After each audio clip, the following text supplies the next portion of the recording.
Welcome to the Connection Central Industry Podcast, where real conversations meet real strategies. Each episode we dive into the industries that keep Australia moving, talking with the leaders, innovators, and everyday operators, shaping what's next. So settle in, turn it up, and let's get into it. Good afternoon, everybody. Michelle O'Hara here from Connection Central with another business industry podcast. Today, I'm very lucky to have Cameron Stacey from Grolife. Welcome, Cameron. Thank you. So good to have you here today. So, Cameron, we've obviously sat together and talked about Grolife, where it started, where it's come from. But I'd love for you to tell the audience a little bit about you and a bit about how the company has evolved over time. Yeah, okay. Thanks, Michelle. Thank you for having me on board. It's a real pleasure to be here. I guess probably starting back at the beginning is probably the best way to go. I grew up in a family business. My parents had a indoor plant hire company, which was hiring out plants through offices and buildings across Brisbane. And I grew up doing that, working in the nursery from a very young age. And it was always part of the family business up until about 2016. 2016, my father was heading towards retirement and was looking to exit the business. And I was looking for a new venture to go out on my own and create something new. And so I decided to leave and start Grolife. Primarily, we were a commercial landscape maintenance company. We focused on retail shopping centers as our main area, and I spent most of my first couple of years was out on the mower, whippersnipper, doing the garden maintenance for a number of retail first shopping centers. And that slowly grew. We'd spend the afternoons out door knocking other new clients as well, trying to bring in new business. And then because the company wasn't making that much money in the early days, I would spend the evenings driving for Uber to try and make ends meet. And then as the business started to kick on and grow, that was coming into about 2018, 2019. We ended up at that point, we had about 15 staff, and then we hit COVID. And COVID was a real challenge for us, being that most of our clients were retail shopping centers. Once they were all shut down during the lockdowns, a lot of our clients told us, cancel your services effective immediately until further notice, until we know when we're reopening. So overnight, we lost about 50 or maybe 60% of our business in the space of about 2 to 3 weeks. And we had to try and find a way to keep going forward and keep operating. So we decided, and we had a big think about it, if people can't go to the shops in a physical form, they were going to go online, which meant there was going to be a big growth in the industrial sector and logistics centers and things like that. So we decided to pivot our marketing, and we went very hard after those sort of clients in the industrial and logistics centers. From that, we managed to win quite a large amount of contracts during that period of time. So at the end of COVID, when it finally reopened, we picked up all the shopping centers that we'd lost during that period. And we also had the new industrial contracts as well. So we managed to turn a negative into a very good positive through that period. And so we expanded our client base through that. We started working with a lot of the large agencies, such as CBRE, JLL, Knight Frank, Colliers, Savills, the likes from there, and became a preferred supplier to most of those clients. Through that, we started developing a bit of a reputation for saying yes. Whenever a challenge or a problem or something came up and no one else was able to do it, they'd end up calling us and see if we could sort it out. And we ended up doing the strangest things. We ended up doing lobby fit outs, including selecting furniture and rugs and all sorts of random things. We ended up fixing door locks and replacing ceiling tiles, just small little handyman works that sort of came into it. But from that, we ended up creating a whole nother business, which became Grolife Property Services. And I had a close friend of mine, Michael Spackman, who was looking for a career opportunity at that time. He was just exiting out of the telco sector. And he just said, look, I'm keen to get on board and run with this. So Michael came on board as co-owner and director of Grolife Property Services. And within 12-month period, that side had taken off as well, to the point that we were starting to hit that threshold of requiring a high level QBCC license. So we ended up bringing in Chris Abbott, who is as a nominee builder, who had a mid-rise building license. So we could extend the amount of works that we were able to do. And that was 2020 when we launched Grolife Property Services, and now turning over just over 13 million a year on that side, which has been pretty good growth. Well done. And we're doing every kind of service from there, from resurfacing car parks to full industrial fit outs to painting, plastering, repairs, maintenance, the whole lot. Then in 2021, my father had finally decided to sell the business and retire, and he found a buyer and sold the company to a multinational and got a very, very handsome price for it. And the only problem is the company that took over those contracts wasn't so good on the customer service side of things, or the quality of service. And a lot of our clients that I'd worked with for many years felt like they'd just become a number in a multinational, and the personal touch wasn't there. So they started reaching out to us to see if we would be interested in taking on their indoor plant hire. So with that attitude of always saying yes, we said, sure, we can do that. And my best friend, Michael Harding, who had worked with me at my father's business. He wanted to come on board and join the Grolife team. So at that point, we created Grolife Indoor Plantscapes, and we took on some nice large contracts of indoor plants, looking after a large number of retail shopping centres, commercial buildings, offices, such as the Midtown Centre. We looked after 1 William Street with a large number of indoor plants there, a lot of federal buildings, and commercial offices throughout Brisbane, Gold Coast, Sunshine Coast on that side. So and that kind of brings us up to today. And then 1st of July this year, we'll be launching Grolife Landscape Constructions, which will be a civil landscape construction company designed for all new builds, and we'll hold a mid-rise building license on that side. So we'll be able to do all the structural works and structural landscaping, footpaths, playgrounds, water features, water parks, and everything else in between. My goodness, I didn't know about that one. So that's fantastic. So all of this tremendous growth, two things, Cameron. First of all, it's obviously all happened quite quickly, a lot of growth. So any lessons along the way, anything you would share with the audience that you would have done a little bit differently? Things I would have done a little bit differently. Or that potentially you're doing differently now? Yeah, look, I think making sure that you understand what you're getting into first is probably a big part of it. It does add a lot of stress when you just say yes and then you go and start trying to figure it out. It seems to be a common thread I'm finding in these. A good friend of mine, a business mentor of mine, constantly reminds me to simplify and stay focused. So, which is part of the reason why I brought in business partners for the other areas. I would always take on these items myself, and then I would end up finding that I'd be working 18-hour days, 7 days a week, trying to make sure that everyone's happy and that everything's getting done correctly. And you do find that you can burn out from doing those sort of long periods. So making sure that you are bringing in good quality people who have the same vision and the same work ethic, that you all think alike, that supplement what the things that you lack, and you supplement the things that they lack, so that you can work together as a team is incredibly important. I think That's from really that good as well, advice. yeah, probably one of the biggest lessons I feel that I've learned is you really need to know yourself, and you need to be honest with yourself. You need to be honest with the things that you're good at and the things that you're not good at, and being able to, as I mentioned before, find people who can fill in the void of the things that you lack. Some people are great salespeople, but they're not very good with numbers and finance and budget. Some people are great with the numbers and the finance, but they don't have the sales skill. Don't try and pretend to be what you need. Try and focus on the things that on where your skill set is. And would you say your skill set is the visionary, coming up with the new ideas, etc.? Yeah, I'd say so. I'd say that probably is my skill set. I love coming up with ideas, and I like going, hey, we could do this and we can do that. My failure or my downside is the follow through. I'm probably like a kid with ADHD. I run off on wild ideas, but then I really need a good team behind me. And I've been very fortunate enough to have a really good group of people around me that I've found over the years that I can go, hey, I want to implement this, or let's build this. And they're like, yep, cool. And they love the process. They love getting into the systems and creating all the organization and all of that behind it. So, yeah. Nice. And share with us, because I love the concept of saying yes. It's all Richard Branson's fault. But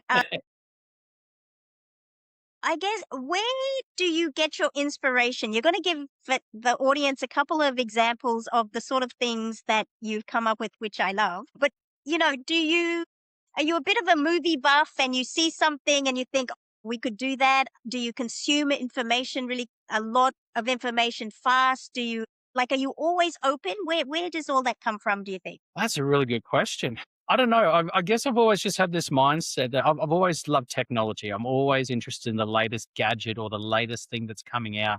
And I'm always thinking about what is the next problem or what is the next physical challenge or something that we do now that technology will be able to solve.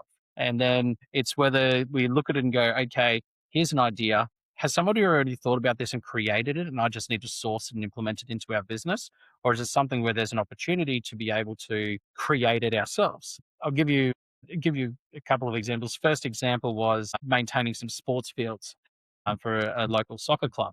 After every time we mow the field, the line marking has to get redone again. And I kept feeling sorry for one of the guys who was a volunteer at the club who would come out and do the line marking. And he would always be like running out of time coming out to do the line marking done before the games on the weekend. And so I thought, I wonder if there is a way to automate this, like a robotic system that we could, get to put out here to be able to do the line marking for us. And so I went online, started doing some research, and we found this product in America called Turf Tank, which is a autonomous line marking machine.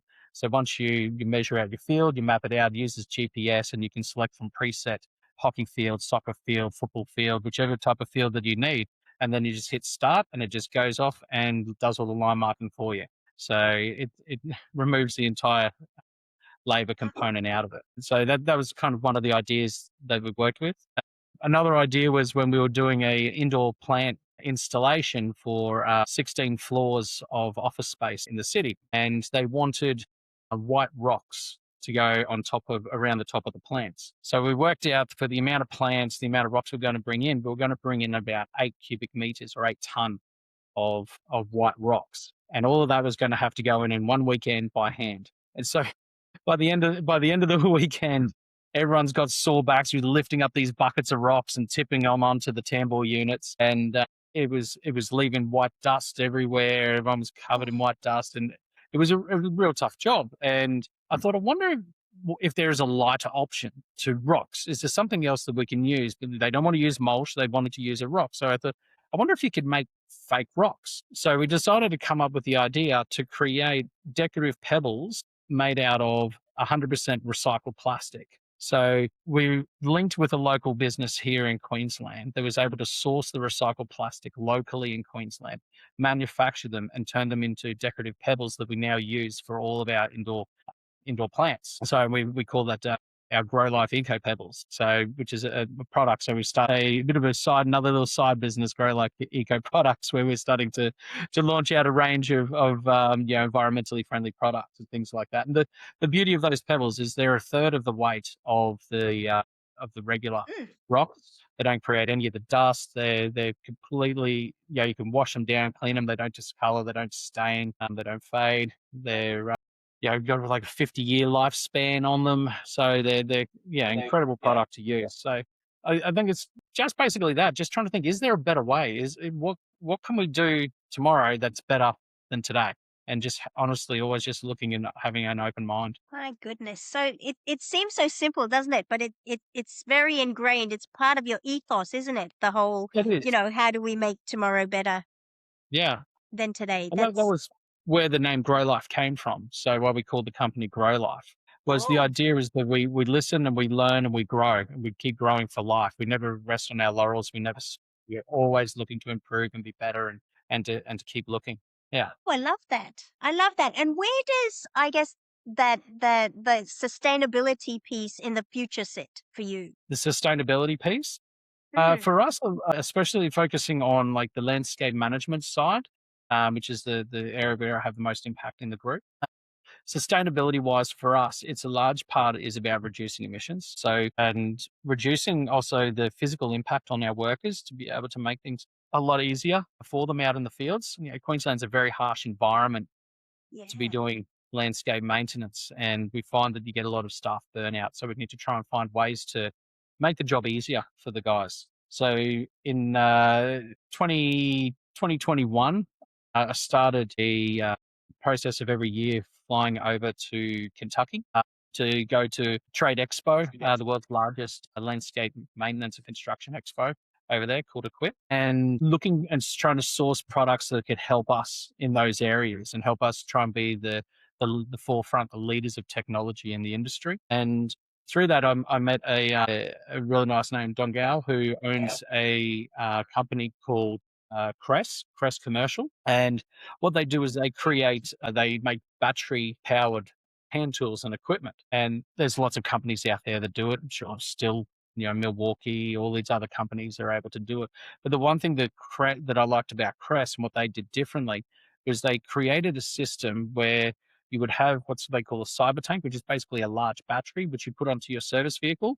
And then you can charge your normal tool batteries off that larger battery. And what that does is it gives you an 8-minute charge cycle. So we were able to get about 4 to 5 hours out of each battery charge. And then as soon as the guys needed to recharge, they could go back, swap it out, put the next one on, and in 8 minutes, that other battery's charged up and ready to go. So that removed all the emissions. So no more two-stroke equipment, no more loud blowers, going off at 7 a.m. in the morning and people complaining about the noise. This equipment is absolutely incredible. It's amazing. And with that as well, with that partnership we've created, they've obviously identified that Queensland is one of the toughest places in the world to do landscape maintenance. So what they do is they now send us all of their testing equipment, their trial equipment, for us to beta test it all before it goes to market.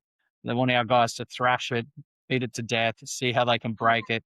Then they take it back to the R&D department, work on trying to fix it and build it and make it even stronger for the commercial industry. And we recently just had the joy of testing their first autonomous commercial zero-turn mower with a 42-inch cutting deck. And we've rolled that out and tested that out through summer this year. And it's called the Voyager, and it is a absolutely incredible piece of equipment. So we'll be able to have the guys spend more time on the pruning and the fine maintenance works on the gardens instead of spending hours for guys sitting on a zero-turn mower going backwards and forwards. We can just, like the turf tank, map out the area, and then let it go. And it just does all the mowing for them while they're focusing on the other items. So, yeah. It just blows my mind. Wow. And I suppose I lost my train of thought there. I'm amazed by the autonomous, that's what I was going to say, with the Olympics coming up, obviously with the stadiums and all that sort of thing. This is going to be brilliant for those larger areas to not where we're lacking the manpower, right? So this is the perfect That's it. opportunity. Yeah. We're very much focused on trying to find ways to be able to grow and expand our business without relying on more physical manpower. Like most people Yes. I imagine that I've spoken to in all industries, whether it be retail, hospitality, construction, landscaping, any trade services, everyone is struggling for quality staff at the moment. Yeah, and it is really challenging. Beginning of this year, we had to reduce our client base by 15%. We went through and looked at all of our smallest clients and said, unfortunately, we can't service you anymore. We just don't have that labor capacity to be able to handle all of those sites until we can bring on more people and train them up to our standard and get them job ready, basically. And so it is hard. So for me, the answer in the future is technology, being able to do more work with less staff and using robots, automation, and other tools and equipment to support that. There was when we got together. I love that conversation actually around, and share a little bit. Obviously, the AI piece is a piece that helps with efficiencies. Tell us a bit about how you're using that in the business. But yes, that whole thing of, I know you were talking about the robots, and that just blew my mind.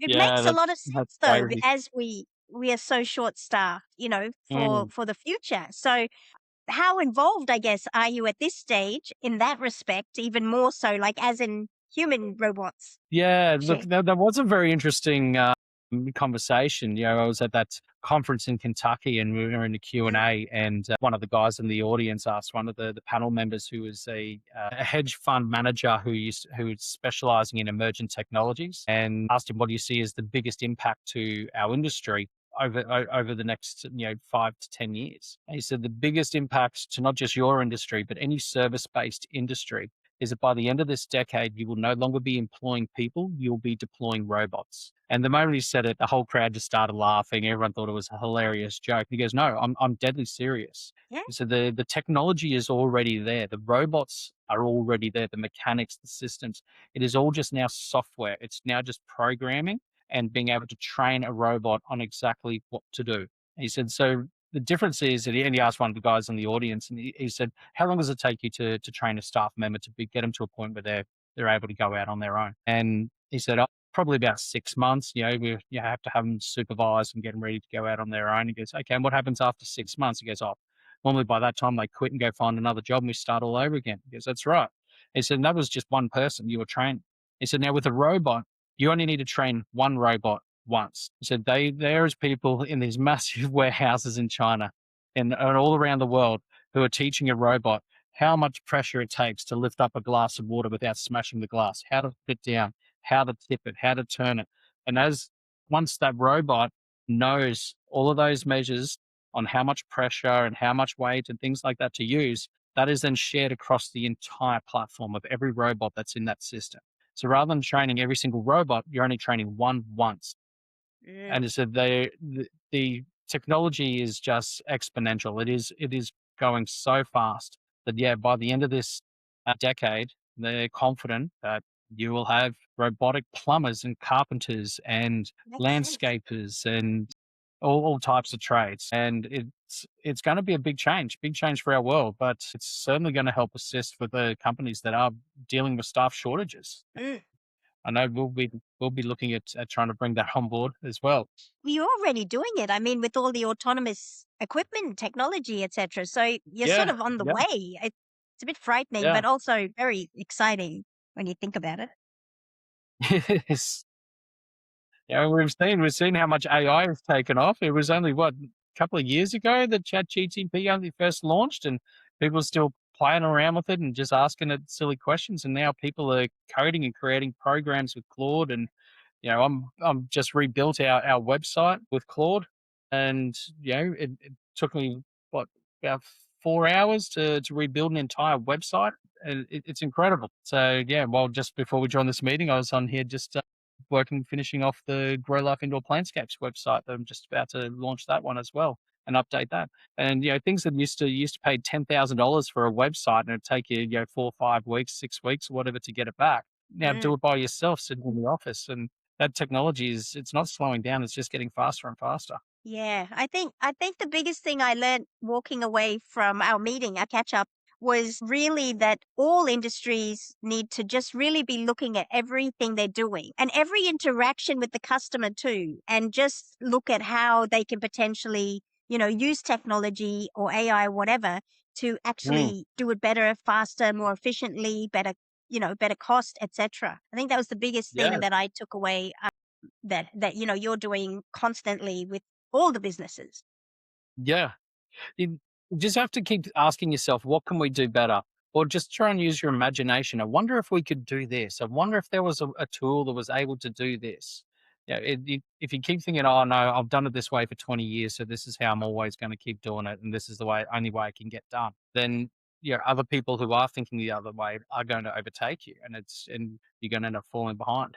So I think if you do want to be a growing business and you do want to continue to push the boundaries, you have to have that open mind and that that fun imagination of looking for what's possible. I have to take you back because not everybody has that fun imagination, right? So I want to just take you back to when you were a little kid. What is it that you were doing when you were between 5 and 10? What were you doing? Like, were you, making things in the backyard? What were you doing? Between 5 and 10 Do you back remember? then, yeah. My parents had the indoor plant hire business, so I would spend most of my weekends growing plants. So Dad would buy, trays of tube stock of small plants, and I'd spend the weekends potting up and growing plants and putting them in the nursery or weeding the plants, mowing the lawns around the shade houses, doing that sort of thing through there. But I I remember when I was probably 12 years old, maybe 10, 12 years old, around that age. Our family went on a trip on school holidays to the Sunshine Coast. And we'd stayed up there for a few days. And on the way back, my dad decided to take us in for a treat to a place called Tom's Confectionery Warehouse. I'm sure you've probably heard of Tom's Yes, Confectionery great place. Warehouse. It's a bit of a, Yeah, you know, been there forever. yeah, it's a very popular place in Brisbane. And it sold like, what do you call it? Like a full warehouse of lollies that you would supply to stores and corner stores and things like that. And I remember going in there, and at that time, there was a lolly called Warheads that had only just come out, and Yeah. they were like these like super sour or, super hot lollies, and they were like a big craze at school. And I remember walking in Tom's Confectionery Warehouse, and they had this massive big jar of them for sale, and it was for $10. Couldn't believe it. So I said to Dad, Dad, can I borrow $10 so I can get this big jar? And he's like, what do you want a whole big jar of Warheads for? And I think there was about 100 lollies in this one jar. I said, oh, I've got an idea. And I said, I'll pay you back as soon as I get home, and I'll do the chores, and I'll make sure I do my jobs to pay you back. So he lent me the $10, and I did the chores, paid the $10 back. But what I did was I knew that they were so popular, I took them to school, Yes, and I I started can selling see them this for going. $1 each at school.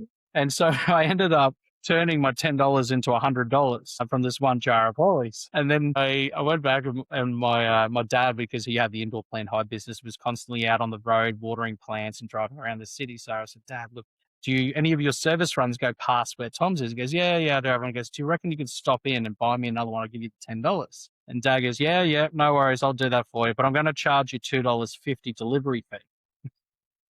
So I said, all right, I'll pay you $2.50 delivery fee. So then it became a thing. And so I would just be constantly getting Dad to buy a new jar of lollies. I'd take them to school during the week. I'd sell them off. And I would, easily make $100 a week every time. And then whatever the newest lolly that was coming out was the latest phase, I'd make sure we bought those, and I'd sell those at school. And it went really well until the school found out that I was selling lollies, and they didn't really like any kind of entrepreneurship at school, and so they cancelled that, and I wasn't allowed to sell lollies anymore. So I just focused on the work. So It's that's what I was destroying doing the when I was young. entrepreneurship. It's terrible that they do that, because that Yeah. classic. Look, we've come to the end already. I told you this would go fast. So, Yeah. Cameron, I think the most important thing is what two things. What, first of all, does the vision look like for the future? Do you actually know, or you're making it up as you go along? No, the vision is to obviously grow Grolife Landscape Constructions into one of Queensland's largest commercial and civil landscape construction companies. The second part of that is the goal for the entire group is to make sure that we've got all our systems refined, set up and organised correctly so that we can start looking at launching into New South Wales, into Sydney CBD and surrounding suburbs with the property services, the landscape maintenance and the indoor plantscapes. And slowly from there, move it towards a national group. So Beautiful. we'll And see how we with go. all this amazing growth, if you had to just share with the audience one thing, so share with the audience just one thing that they can take away from today that you would suggest is the perfect thing needed for business going forward. You need a good team. And you need to be able to have people who you can trust, and people, as I said before, people who fill in the pieces that you don't have. You need to know what those pieces are first, and you need to be honest with yourself, and then make sure that you find the right people to support you.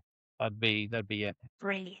Fantastic. Thank you so much for joining us today. There's been so many pieces of gold that you've shared, and we'll make sure that we give the plugs for all the businesses, etc., when we put this out. But thank you so much for joining us today, Cameron. No worries at all. Thank you so much, Michelle. Thank you for having me. It's been an absolute pleasure. Ciao for now.